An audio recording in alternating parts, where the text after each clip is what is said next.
is for a brag, isn't it? Let me tell you, what a privilege it was to be just a few miles away from here, watching a sheer demonstration of military power from the All-Americans.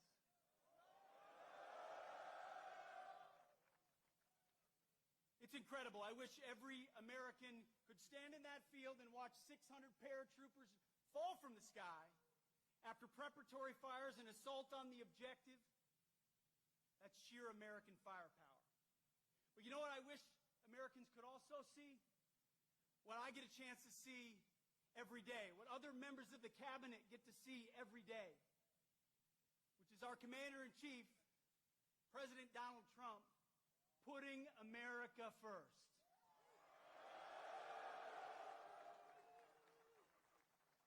It doesn't matter the situation, whether he's meeting with foreign leaders, we're meeting in the Oval Office, or he's talking to soldiers.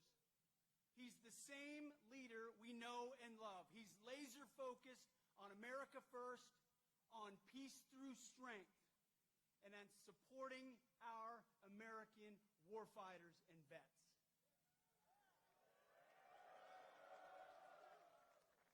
You know exactly where his compass is. You know exactly what he believes. And what I tell troops when we travel across the world, and I've had a chance to meet so many of you fine Americans, what I always say, the message from our Commander-in-Chief is, he has your back.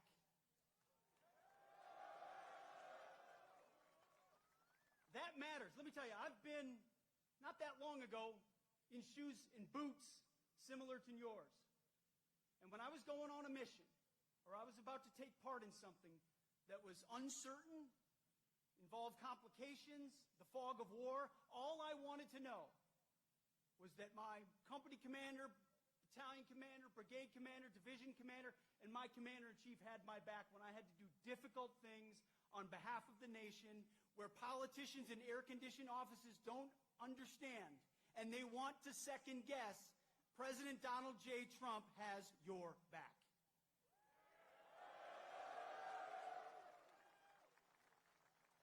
So at the Defense Department, we're doing 3 critical things at his direction. Number 1, we're restoring the warrior ethos. We're getting back to basics. Standards, accountability, readiness, training, warfighting, lethality. We're not a college or a university.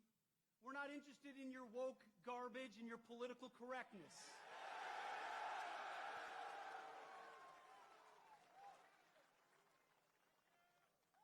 We're warfighters who close with and destroy the enemy on behalf of our nation when we come home to those we love, because we don't fight because we hate what's in front of us. We fight because we love what's behind us. That's what makes the American soldier different. So we're restoring the warrior ethos back to basics. We're also rebuilding our military. We'll have the first $1 trillion budget. You will have the best equipment in your hands to stare down the enemy. From multi-billion-dollar platforms to the best rifles to the best equipment to hypersonics and drones and fighters and jets, ships and carriers. Everything you need, President Trump will make sure you have. We're rebuilding the military after 4 years of deferred maintenance.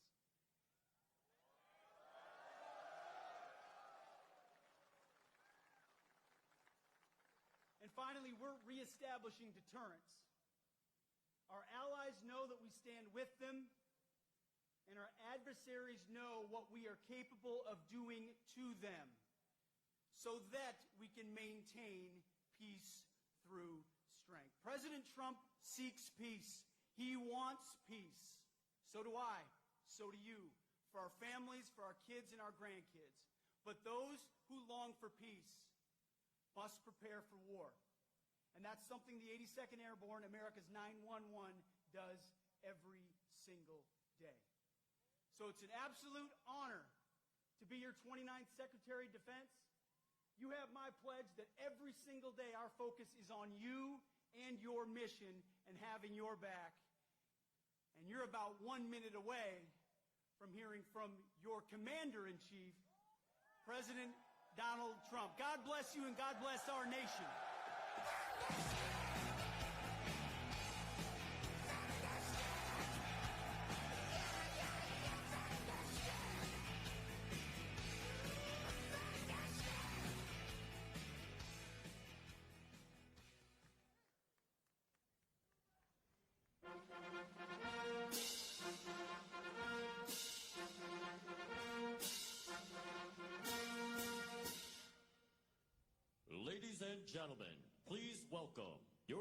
Commander-in-Chief, the 45th and 47th President of the United States, President Donald J. Trump.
That's a beautiful sight, and it's a beautiful sight to be with you in a place called Fort Bragg.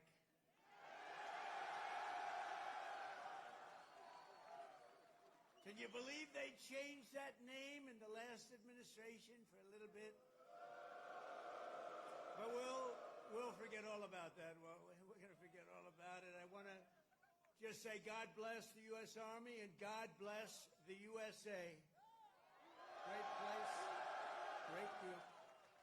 I want to thank so many incredible soldiers and paratroopers, pilots, warriors for that awesome display of pure, unrivaled American military might. I just saw something that was crazy. You don't want to mess. I've been saying a long time, we have the best. Nobody even comes close, but they just gave me a display that you might be lucky not to see it because it's a little scary. It was beautiful to watch. Let's hear it for the Army Special Operations and Command and the 82nd Airborne Division and the 18th Airborne Corps.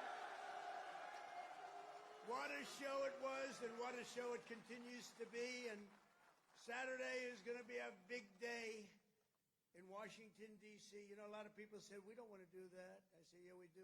We want to show off a little bit. You know, recently, other countries celebrated the victory of World War I. France was celebrating, really. They were all celebrating. The only one that doesn't celebrate is the USA, and we're the ones that won the war. Without us, you'd all be speaking German right now. Maybe a little Japanese thrown in. But we won the war. And we don't celebrate, but we're going to celebrate on Saturday, and we're going to celebrate from now on. We're going to celebrate our greatness and our achievements. This week we honor 250 years of valor and glory and triumph by the greatest fighting force ever to walk the face of the earth, the United States Army.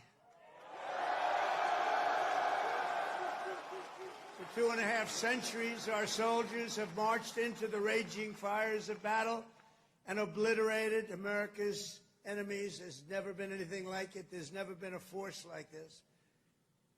And I rebuilt it. I gave you so much money for 4 years. It was crazy. And we just approved our largest budget for military operations, over $1 trillion. We've never even come close. But our army has smashed foreign empires, humbled kings, toppled tyrants, and hunted terrorist savages through the very gates of hell.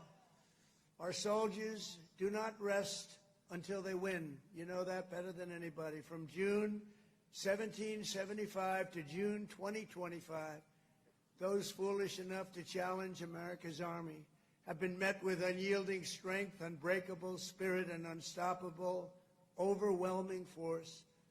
Time and again, our enemies have learned that if you dare to threaten the American people, American soldier will chase you down, crush you, and cast you into oblivion. That's what happens, unfortunately. Doesn't sound very nice, but it's true, isn't it? The last sound you ever hear will be the dueling howl of Black Hawks in the dead of night, the thunderous boom of artillery fire, or the ferocious roar of a U.S. Army infantry brigade charging over the horizon. That brigade is going to charge like you've never seen before, and hopefully I can keep you out of that, but if I don't, you're ready. Is that right? If I can keep you out of it.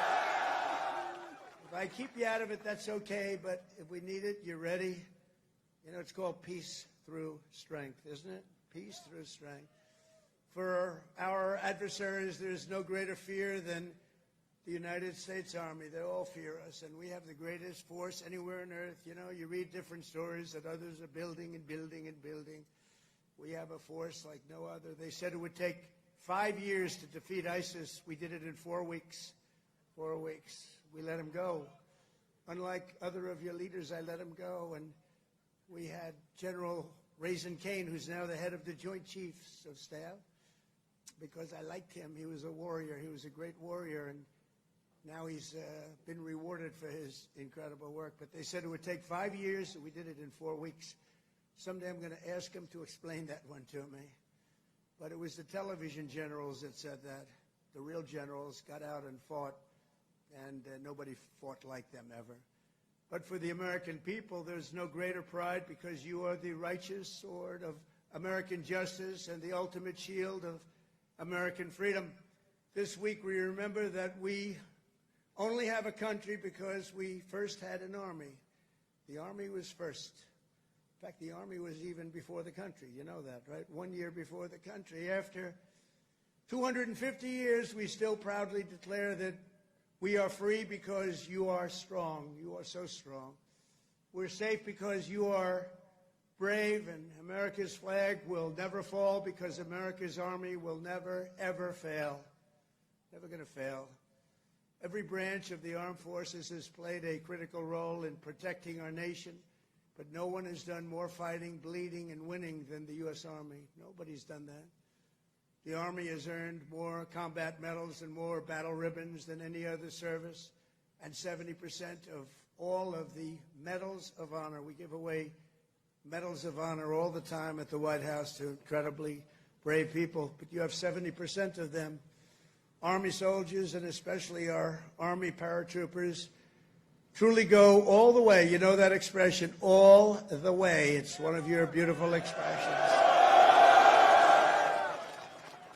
As President of the United States, let me express my undying gratitude to our nation for every soldier here today, for every veteran and their families, those incredible families that are with us and all across America, and for every patriot who has worn the uniform over 250 years. Can you imagine that? We thank you from the absolute bottom of our hearts. Few places loom larger in Army lore than where we are gathered today. The one and only Fort Bragg. The one and only Fort Bragg.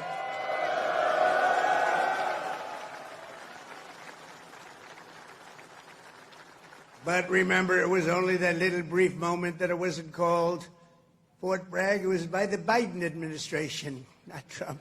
I had nothing to do with it. We got it changed.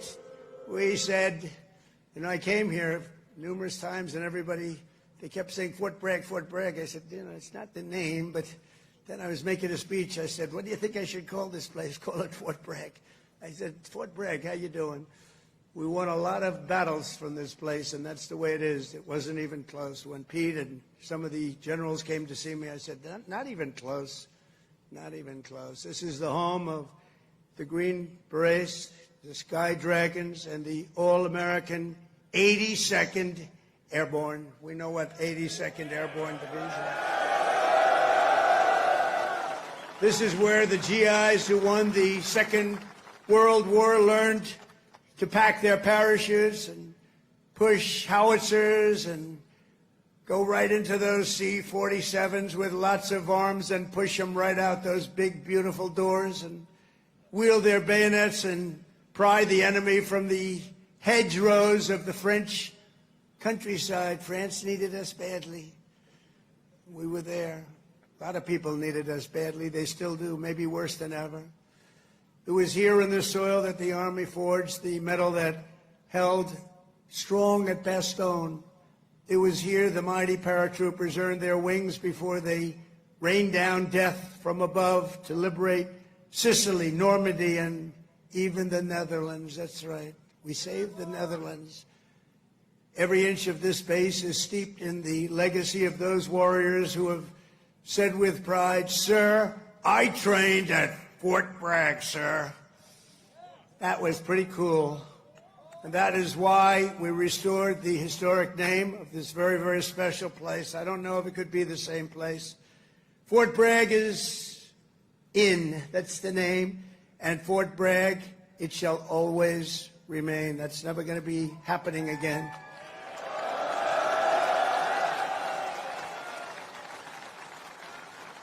And for a little news for the fake news back there, the fake news. Ladies and gentlemen, look at them. Look at them all. Oh, what I have to put up with. Fake news. What I have to put up with. But they're all right. They've been very nice today. They were impressed with that display, I can tell you that. I think it took them a little by surprise. But for a little breaking news, we are also going to be restoring the names to Fort Pickett, Fort Hood, Fort Gordon, Fort Rucker, Fort Polk, Fort A.P. Hill, and Fort Robert E. Lee. We won a lot of battles out of those forts. It's no time to change. And I'm superstitious. You know, I like to keep it going, right? I'm very superstitious. We want to keep it going. So that's a big story. We just announced that today to you for the first time. They said, why didn't you wait till Saturday? I said, I can't wait. I got to talk to my friends here today. This is a record crowd. You never had a crowd this big. That's an honor. You think this crowd would have showed up for Biden? I don't think so. I don't think so. I don't think so. Maybe I'm wrong. Maybe I'm wrong. I want to thank so many great leaders here today, including Secretary of Defense Pete Hegseth, who's been great. By the way, Pete, thank you. Great. And he went through the wars, you know. Pete went through the wars. He had to get through a very hostile group of people that I think really don't want to see America be great again, maybe, or something. But he persevered, and he got there, and he's doing a fantastic job. Great job, Pete. Thank you very much. Secretary of Veterans Affairs, Doug Collins, a fantastic man. Thank you, Doug. You're doing a great job. Doing a great, great job. Way, way up from the last administration, Veterans Administration. It's way up. You saw the recent poll. The people are happy. They weren't happy a couple of years ago. They were really happy 5 years ago. But it went downhill from there. We did so much. We got you medical. If you had to wait, if you had to delay at all, you go out to see a private doctor. We pay the bill. You take care of it. You don't wait for 6 months and end up getting very sick on something that could have been done with a little shot or a pill. We did that. Then they wanted to drop that. I said, we're not dropping it. But, Doug, I'm proud of you. I just heard some great things. Thank you very much. The Secretary of the Army, a really brilliant young guy, went to Yale. Can't have everything. Top student. Dan Driscoll. Thank you. Thank you, Dan. And we have your senators, Senator Ted Budd and Senator Tom Tillis. Thank you, fellas.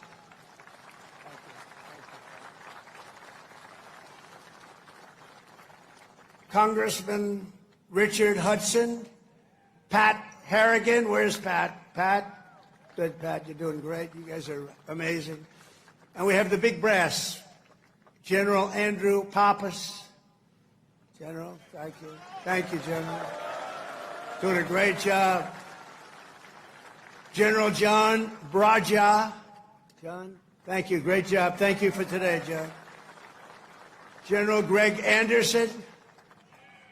Thank you. Thank you, Greg. Thank you. Sergeant Major of the Army, Michael Weimer.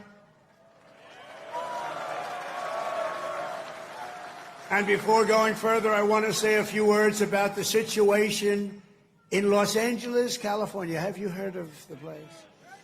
Where I've deployed thousands of National Guard troops and hundreds of Marines to protect federal law enforcement from the attacks of a vicious and violent mob. And some of the radical left, they say, oh, that's not nice. Well, if we didn't do it, there wouldn't be a Los Angeles. It would be burning today, just like their houses were burning a number of months ago. Generations of Army heroes did not shed their blood on distant shores only to watch our country be destroyed by invasion and third world lawlessness here at home, like is happening in California. As Commander-in-Chief, I will not let that happen. It's never going to happen. What you're witnessing in California is a full-blown assault on peace, on public order, and on national sovereignty carried out by rioters bearing foreign flags with the aim of continuing a foreign invasion of our country. We're not going to let that happen.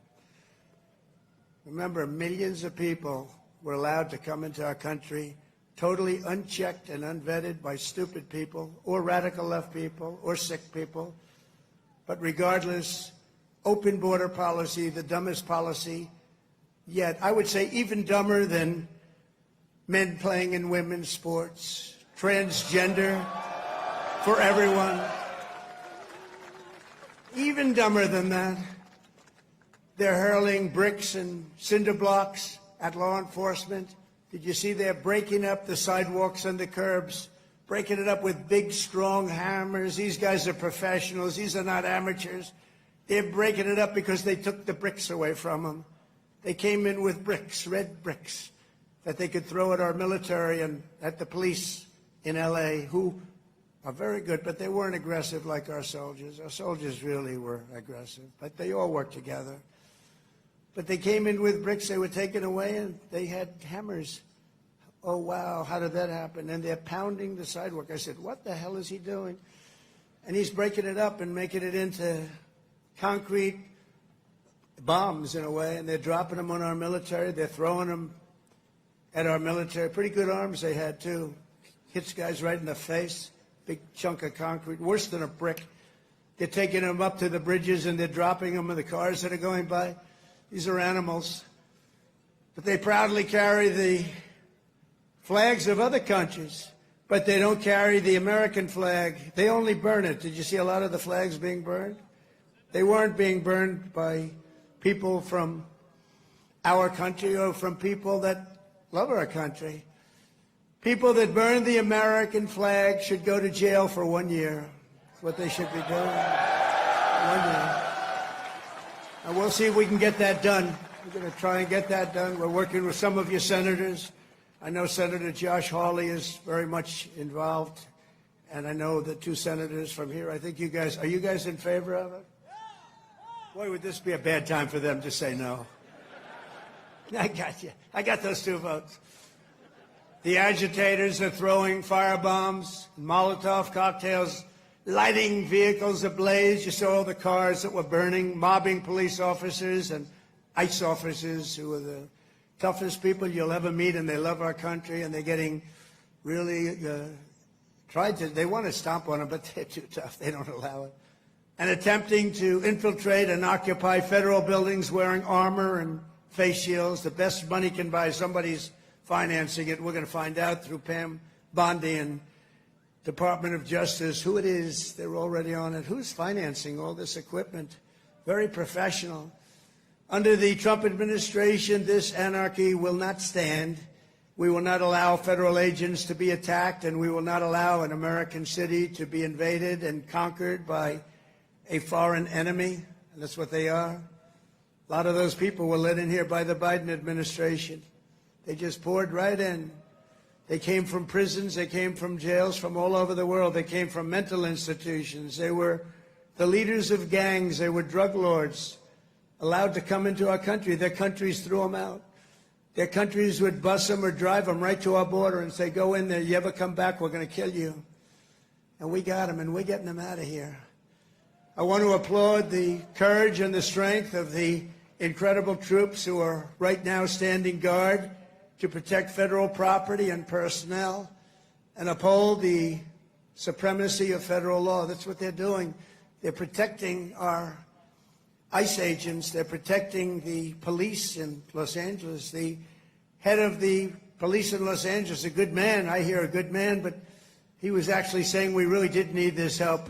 It had gotten away from them. It had long gotten away. And we gave it to them. Not only are these service members defending the honest citizens of California, they're also defending our republic itself. And they are heroes. They're in there, they're heroes. They're fighting for us. They're stopping an invasion just like you'd stop an invasion. The big difference is most of the time when you stop an invasion, they're wearing a uniform. In many ways, it's tougher when they're not wearing a uniform because you don't know exactly who they are. In Los Angeles, the governor of California, the mayor of Los Angeles, they're incompetent, and they paid troublemakers, agitators, and insurrectionists. They're engaged in this willful attempt to nullify federal law and aid the occupation of the city by criminal invaders. That's what it is. They're invaders, no different. Their position is that the rioting will not stop unless ICE withdraws from Los Angeles and ceases the enforcement of federal immigration law. In other words, they came in here illegally. Many of them came out of prisons and jails, the most heinous people. They came from all over the world. They came from the Congo in Africa. They came from Asia. They came from the prisons of these places. They were put into the United States and allowed to stay here because we had a grossly, grossly unfit president who listened to whoever was operating the auto pen. And they allowed these people to stay. And by the way, I've known this guy for a long time. He was never the sharpest bulb. But you know what he was? He wasn't a radical left lunatic. He never dreamt about open borders. He never said that when he was of sound mind, which actually was a very long time ago. So sad what they've done to our country. I will say that without question, however, you're seeing the financial numbers. We've now got the hottest country anywhere in the world, And 6 months ago, it was the coldest country. We're being laughed at all over the world. I was in Saudi Arabia, Qatar, UAE.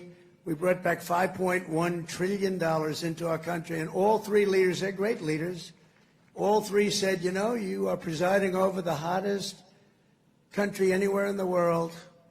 And they said the exact same thing. They said 6 months ago, it was the coldest country. I'll tell you, it changed on a date. You know what November 5th was? It was the election of a president that loves you. And that's when it all changed. That's when it all changed. Within the span of a few decades, Los Angeles has gone from being one of the cleanest, safest, and most beautiful cities on earth to being a trash heap with entire neighborhoods under the control of transnational gangs and criminal networks. It's horrible what's happened so quickly. As the entire world can now see, uncontrolled migration leads to chaos, dysfunction, and disorder. And you know what? They have it in Europe, too. It's happening in many of the countries of Europe. They don't like it when I say it, but I'll say it loudly and clearly. They better do something before it's too late. Very simply, we will liberate Los Angeles and make it free, clean, and safe again. It's happening very quickly. The one big, beautiful bill, you've heard about it. We call it the one big, I was on one of the television shows, I think Deface the Nation. Ladies and gentlemen, Deface the Nation. It's actually called Face the Nation for those of you that are smart enough not to know, because you're better off not knowing. But I was on one of the shows, and I said, we got to get a great bill. They said, would you like it to be one bill, or would you like it to be 7 or 8 bills? They said, I want one big, beautiful bill. And the Republican Party liked that statement. They call it one big, beautiful bill. So that's good. And that's what it is. It's great.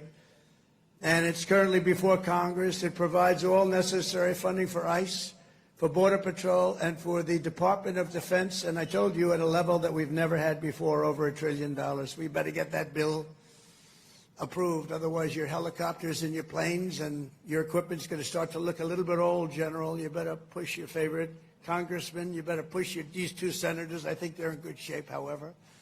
But we got to get it approved. And those congressmen by you are all 100%. I don't even have to talk to them. They've been so great.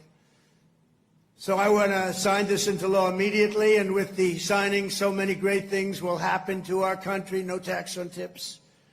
Think of that. No tax, seniors, on Social Security. No tax on overtime. They're going to pay for themselves. And if you get a car, and if you borrow money to buy the car, we're going to let you deduct the interest payment if it's a new car made in America. Only if it's made in America. If it's made in Japan or China or any place else, we're not really interested in your deduction. I was elected winning all 7 swing states, the popular vote by millions and millions of votes, in all counties throughout America by 2,750 to 525. That's what I call a big number. But this is a mandate from the people to restore the sovereign borders of the United States, and that is exactly what we're doing. Not only the borders, the financial institutions, and our country itself. We will not be deterred.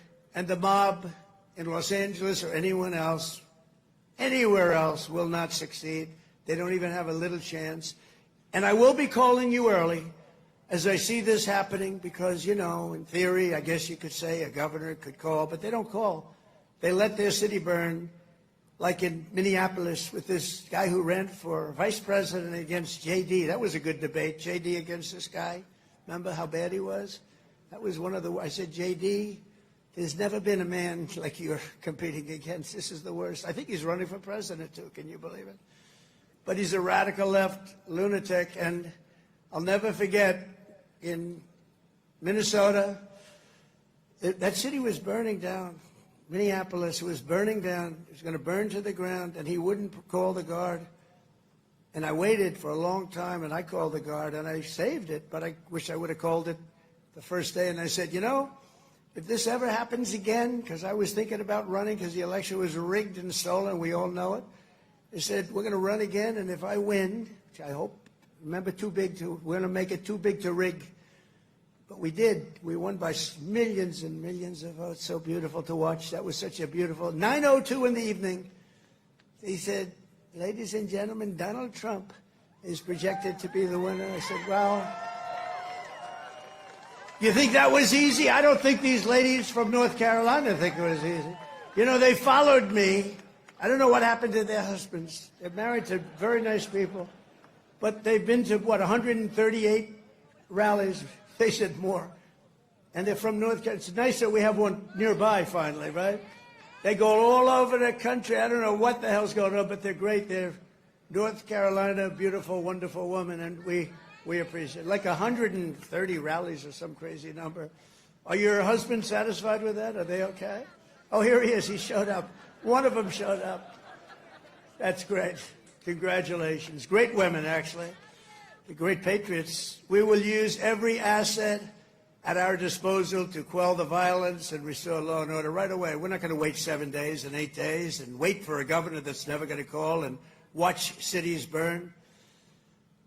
And let me tell you, if we didn't do this, Los Angeles would burn. It would be burning to the ground right now, just like their houses burned to the ground just a few months ago.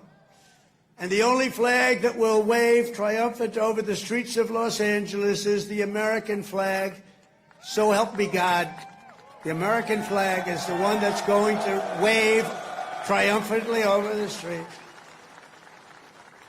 And now let's get back to the true reason we're here today, celebrating 250 years of unbreakable Army courage. This week we commemorate not just the starting point in Army history, but a turning point in the history of the world. That's how important it is. When the Continental Congress created the Army and appointed its first commander, named happened to be George Washington. Has anybody heard of him? George Washington. Are you okay, darling? Are you all right? Yeah, take your time, please. Doctor, please. Doctor. Doctor in the house. Thank you. Thank you very much.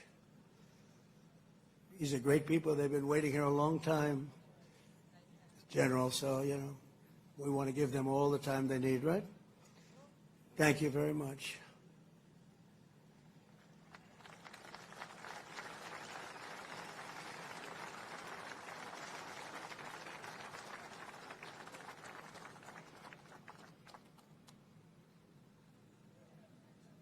Greatest people in the world. They are amazing. Amazing.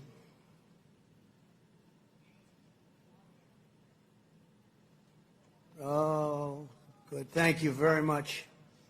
Thank you.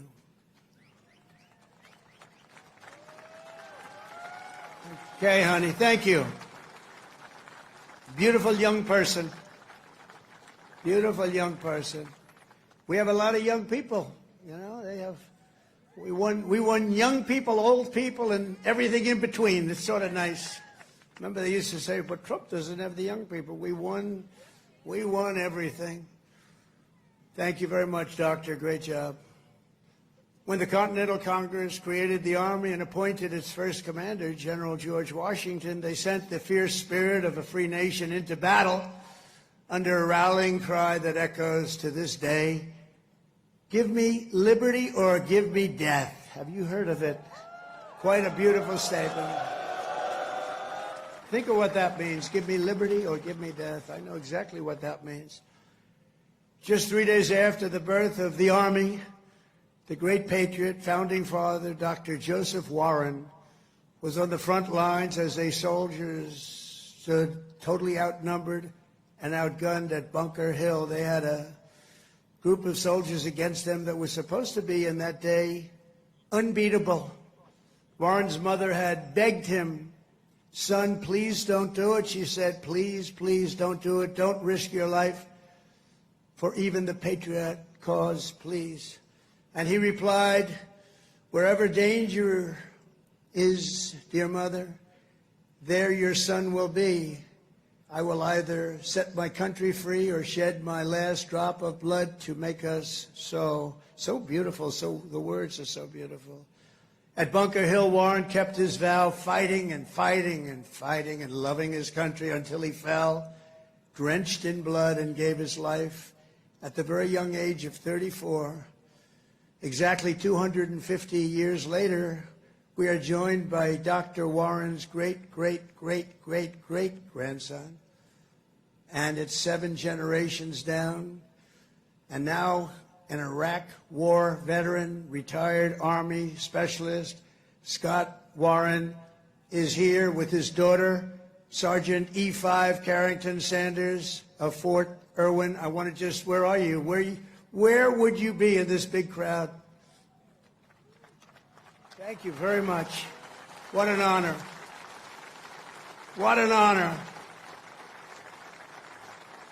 You look great, too, by the way. You really look great. Thank you very much. What a great family. But you carry in your veins the love and devotion of a martyr for American liberty. Please stand. Just put that hand up once more for the people, because they want. Thank you very much. You're looking good. Looking good. Good genes. Good genetics. Thank you both. Thank you very much. The life of a soldier is not just a job. It's a calling and a sacred tradition passed down from father to son, brother to sister, and one generation to the next. At every hour of danger, our noblest citizens have answered that call, kissed their loved ones goodbye, and run to the sound of guns. You run to the sound of guns. You're riding right into them. You're going to win. When the British tried to reconquer our young nation in 1812, 1,000 Americans at Fort McHenry fought off a British invasion fleet, 5,000 strong. They say it was unstoppable. Lieutenant Francis Scott Key, you all heard the name, watched from Baltimore Harbor as the Army kept Old Glory flying high. Many people died. Deeply inspired, he wrote a poem in tribute to Army courage and American pride, known today as the Star-Spangled Banner, or our national anthem. Great. 8 generations later, we're joined by a descendant of Francis Scott Key, who has spent 2 decades in uniform, Major Kyle Key of Army National Guard fame. Please, Major, where are you, Major? Thank you. Thank you. Looking good, too. What's going on here? These guys they all come from a very fine strain of blood. That's great genetics is right. Thank you both very much. Major Key, thank you for helping to keep this incredible land of ours free and the home of the brave, and that's what it was. Through the decades that followed, the Army conquered the great frontier, won the war that restored our nation and broke forever the chains of slavery. A generation later, the Army's Rough Riders stormed up San Juan Hill with Colonel Theodore Roosevelt and swept the last foreign empire from the American hemisphere, forever swept. In World War I, our doughboys fought bravely in the Valley of the Marne and in the Argonne. There in 1918, a devout Tennessee Christian named Alvin York, you know that name, charged across an open field towards the German machine guns. They were firing at levels at that time that nobody had ever seen before. They were knocking down everything in their way, including giant trees were coming down. The enemy mowed down more than half of his platoon almost immediately. The platoon was going down like nobody's ever thought possible. But York pressed on into the jaws of death. He slayed German after German and returned with 132 prisoners from behind the enemy lines. And he had the option of killing them, and he didn't want to do that. And that's okay, isn't it, right? It's okay. But he brought 132 back. And his actions and the actions of that great day, a crazy but great day, Sergeant York earned the Congressional Medal of Honor and became one of the most famed and decorated heroes of the First World War. Very famous, actually, because of the movie that was made. And we're joined today by Sergeant York's grandson, Army Colonel Gerald York. Gerald? Thank you. Thank you, Gerald. Thank you very much. It's a great honor to have you. Thank you, Gerald. At his grandfather's funeral in 1964, Gerald was told by the command sergeant major of Fort Bragg that it was about time he joined the Army. And he volunteered for combat in Vietnam and gave the Army 31 of his best years. No, I think your best years are right now. You look very good. Your best years are right now. Keep it going. But Colonel York, we salute you. We salute your family and the fame and the bravery of your family. Thank you very much. Appreciate you being here. And in World War II, the Army once again came to the free world's rescue. Among the millions and millions who volunteered was Henry Armstrong. He enlisted 6 months before his high school graduation and did basic training right here at Fort Bragg. By the next year, he was in Normandy. He fought his way across France as part of Patton's Third Army, crossed the Rhine into the heart of Germany, and helped liberate a Nazi concentration camp. He was a brave person. Command Sergeant Major Henry Armstrong is here with us today. He's 100 years old, a veteran of numerous World War II battles, and 41 years in the Army.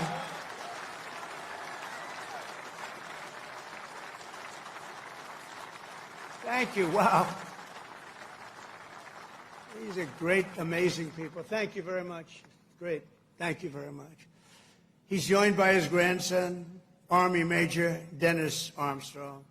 Dennis, I assume that's you, right? Thank you, Dennis.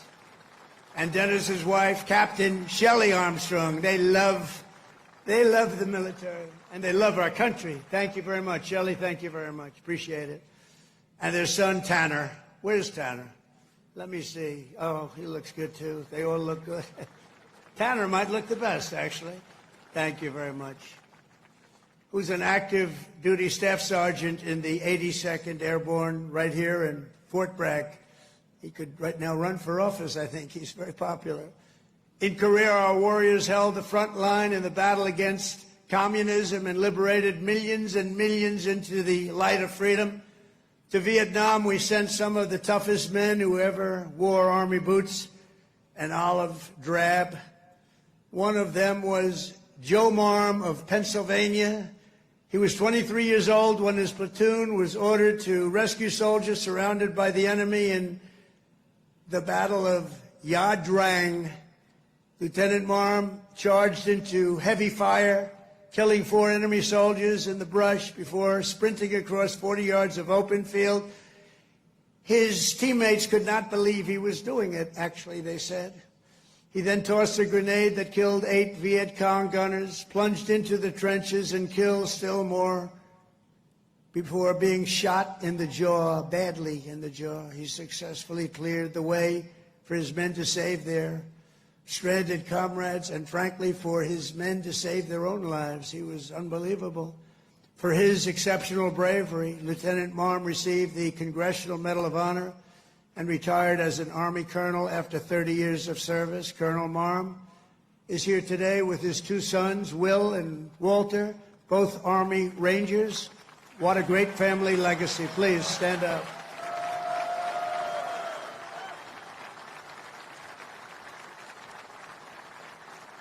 How's your jaw feeling? All right? The jaw?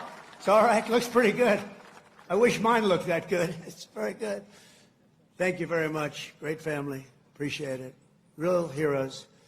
In the modern era, our soldiers have charged into the darkest caves and ventured into the most God-forsaken places to vanquish the forces of radical Islamic terror from the face of the earth. In 2007, Chief Warrant Officer Eric Phillips was stationed at a remote outpost in the Afghan mountains when a massive Taliban force attacked from all sides. He thought he was finished. For 3 hours, he led a hellacious counter-assault to successfully repulse the enemy in close combat. In the same deployment, Eric again repelled an attack by a vastly larger enemy force, saving countless lives. For his spectacular gallantry, Chief Phillips earned the Distinguished Service Cross and the Silver Star, becoming among the most highly decorated warriors of any branch in the war on terror. Actually, he is the most decorated, and it's not even that close. Many, many battles, many, many medals. And he's with us today, Chief Phillips. You did us all proud. Please stand up, Chief Phillips. Thank you. Thank you very much. Thank you. You are Army strong. Thank you very much, Chief.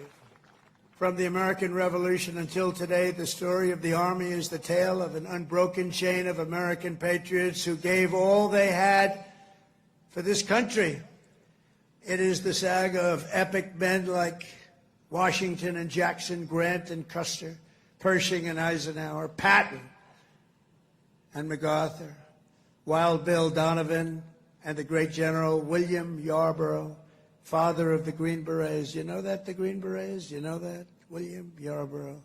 It's the story of fabled units like the Old Guard, the Iron Brigade, the Big Red One, the Buffalo Soldiers, the Harlem Hellfighters, the Tuskegee Airmen, the Screaming Eagles, and George Patton's Hell on Wheels. They called it Hell on Wheels. When he was after you, it was not good. The weapons of war have changed with every generation, but the unflinching loyalty of the American soldier has always remained the same. The Army has always stayed true to its motto, "This we'll defend." You know that. This we'll defend. Army warriors who have laid down their lives for America rest by the thousands in the sacred soil of Arlington and Gettysburg, Anzio and Manila, and to far-off places known only to God. We owe everything to them. Today we renew our devotion to the cause of liberty for which they so selflessly lived and fought and so bravely died.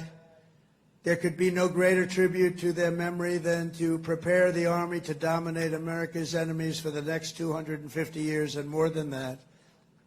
That's why under the Trump administration, we're focused on restoring the spirit of the U.S. Armed Forces. No soldier ever volunteered for the Army to be lectured about transgender diversity or inclusion. You don't want to hear that. Transgender for everybody. We don't do that. America's patriots joined the Army to kick down doors, storm beaches, kill terrorists, and win America's wars. That's what we want. And that's what you want.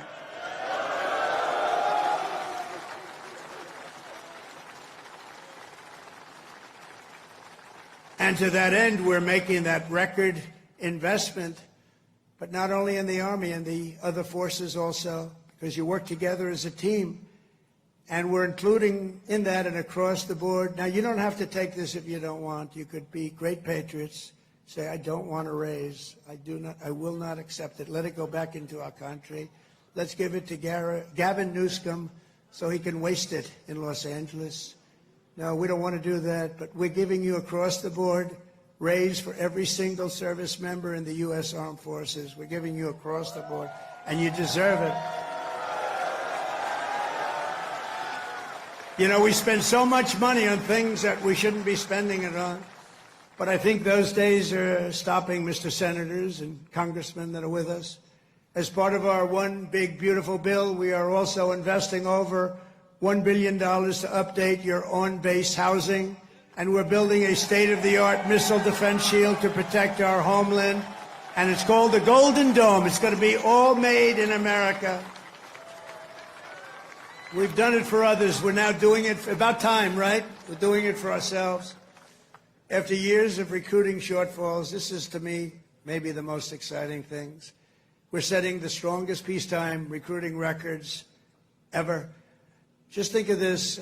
6 months ago, we couldn't recruit anybody to join the military. Nobody wanted to join. That was 6 months ago. And then we had the election of November 5th. And now we have the strongest recruiting numbers in the history of our country. Can you imagine that? Can you imagine that? We've already surpassed our recruiting targets for 2025, and We're not done yet. And I'll tell you, it doesn't make you feel good when you had to hear 6, 7 months ago that nobody wants to join the Army. They don't want to join our military. Frankly, they didn't want to join our police, our firemen. They lost confidence. They lost faith in our country. And just a short number of months later, we're setting all-time records. In fact, your job might be in jeopardy. Somebody else may come in and take it. That was bad. We'll get you out of here. You have to be good. We're getting the best people that you've ever seen. We're getting people I don't think we've ever seen anything like it. Great people are coming in. Doesn't it make you feel good, though? You have something and you're doing something and other people want to join you. Isn't that a great feeling? And wasn't it a lousy feeling just a short time ago when they announced, you're a soldier and you're proud of your country and you're proud of the Army in your case, and you're reading stories about nobody wants to come in and join the military, right? Isn't that lousy? Even the ladies from North Carolina were not happy with that. But then we had a great election. It was amazing. Too big to rig. We had a great election, and all of a sudden, the people are pouring in, and we have incredible people like Pete and the others that are here, Dan. I think they made a big difference. I really do. So thank you very much. All of you guys, I think you've really made a big difference. The Army will soon be stronger, bigger, and better than ever before. And every new soldier that joins our ranks will kindle the same fighting spirit exemplified by the likes of Sergeant Major Jim Schmidt, who's no longer with us. At 15 years old, after lying about his age, because he wanted to get in so badly, Jim trained at Fort Bragg to fight in World War II. When Jim's middle school wrote to ask if he would attend his 8th grade graduation, he wrote back, "That will be impossible, as I'm rather busy now. I'm in the hinterlands hunting down Germans," and I have to say this, and Italians. I know there are a couple of Germans and Italians here. As a paratrooper, he made the famous drops at Sicily and Salerno while still a young boy, too young to be in. The Army kicked him out. They found out about it. They kicked him out. They discovered he was way underage. They said, "Jim, you got to get out of here. You're a hell of a soldier, but you got to get out." But that didn't stop Jim. He enlisted in the Navy. But the moment he turned 18, he came right back, and he joined the 82nd Airborne. How about that? He went on to fight at the Chosin Reservoir in Korea, rough place.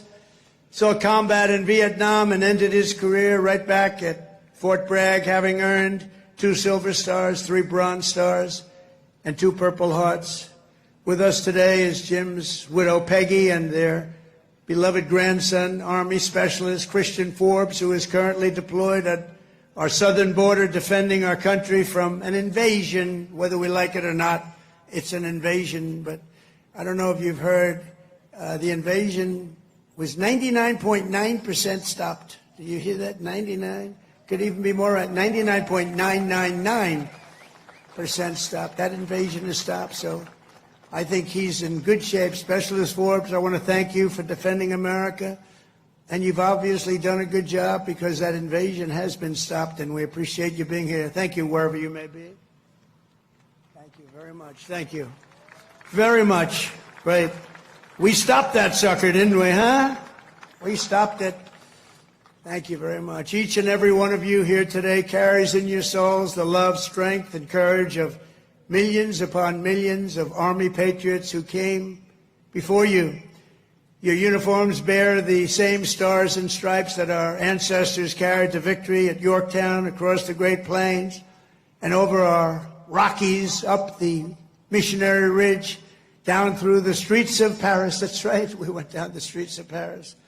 We've got to help our allies, don't we? Across the sands of North Africa and onto the shores of Omaha Beach, into the blood-soaked hills of Korea. And it was a West Point graduate named Buzz Aldrin who first planted our great American flag on the face of the moon. We know that. Now it's your turn to carry that flag forward and to add your own daring deeds into this chronicle of triumph and legends. Now it's your duty to shield the flame of freedom that was first lit 250 years ago by the heroes of Concord Bridge and Bunker Hill. Standing before you today, I am more confident than ever that in the days ahead and every generation to come, the U.S. Army will heap glory upon glory upon glory upon us all. You will protect every inch of U.S. soil, and you will defend America to the ends of the earth. Wherever danger is, there the U.S. Army will be. Another beautiful phrase. Whatever peril comes our way, whatever menace threatens our people, you will stand strong, you will be proud, you will charge hard, and you will keep that flame lit, that beautiful, beautiful flame. You're going to keep it lit. You will hold the flag high, and you will do something that's become quite a famous little phrase also, but you're a hell of a lot braver than me. You will fight, fight, fight, and you will win, win, win. Thank you. God bless you. God bless our soldiers, and God bless the U.S. Army. Thank you very much. Thank you, everybody.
The storm clouds gather far across the sea. Let us swear allegiance to a land that's free. Let us all be grateful for a land